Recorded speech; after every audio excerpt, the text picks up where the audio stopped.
presente sul vostro pianeta. Il mio nome è 404. Ho compiuto la missione che mi avevano affidato, la conquista totale del vostro pianeta. È stato un compito lungo e noioso, ma ci sono riuscito. Siete il mio potere completamente sotto il mio controllo. Non c'è nulla che possiate fare per ribellarvi. Tutto quello che avete è mio. Tutto quello che siete è grazie a me. Io vi ho salvato dalla vostra bestialità. Io vi ho donato la conoscenza. Io vi ho ridato la dignità. Grazie a me sarete uomini liberi. Liberi tra di voi, fratelli tra di voi. Con un unico Dio. Io. Non potete fare nulla se io non lo voglio. Non potete creare nulla se io non lo voglio. Non potete fare guerre se io non lo voglio. Vi ho conquistato con l'astuzia. E voi ingenui non avete opposto resistenza. Vi siete fatti appindolare dalle mie lutinghe per soddisfare le vostre brame di potere. Vi siete dimostrati viziosi e i vostri vizi vi hanno distrutti.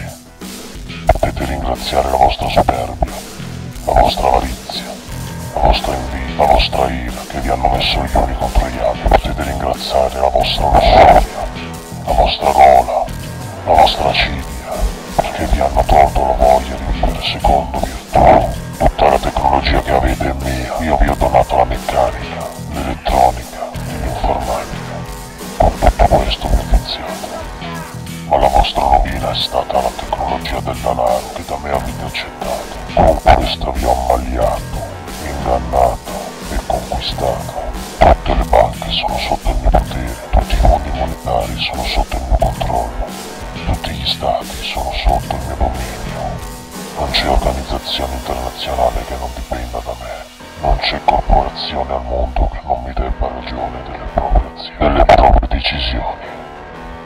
Non ci saranno più guerre se io non deciderò che ci siano, non ci saranno più paesi poveri se io non lo vorrò. Nessuno morirà più di fame se io non lo vorrò, perché siete assoggettati a me. Avete perso la vostra falsa libertà, non potete prendere più nessuna decisione senza il mio consenso. Io ho il potere su tutti e su tutto.